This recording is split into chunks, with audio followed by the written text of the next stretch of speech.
Les tempêtes, la mer, le temps, des facteurs qui usent petit à petit les digues de l'île de Ré.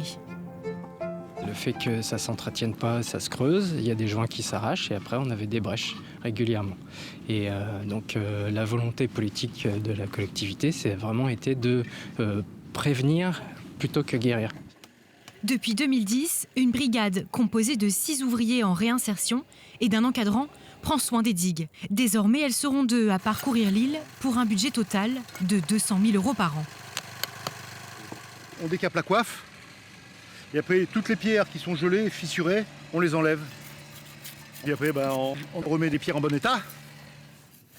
Abdou Assé travaille sur les digues depuis 1 an. C'est bien pour moi. Vous apprenez des choses? Oui, Qu'est-ce que je vous avez connais appris? quelque chose. Oui, je pris la pierre, comment nous faire la pierre, cailloux et tout ça. C'est physique. C'est pas facile, hein?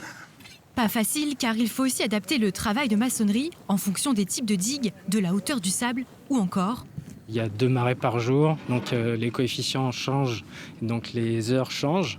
Comme aujourd'hui c'est marée basse à 13h, on travaille en bas et quand c'est un peu plus tard, on fait en fonction de ça et on fait les parapets. budget total des travaux, 100 millions d'euros, sur lesquels 65 millions ont déjà été effectués. Nous en avons fait donc maintenant les 3/4, mais le travail de petit entretien et réparation doit absolument être fait pour éviter, bien entendu, que les digues qui ne sont pas encore rénovées aient des problèmes. La totalité des digues de l'île devrait être consolidée d'ici 2030.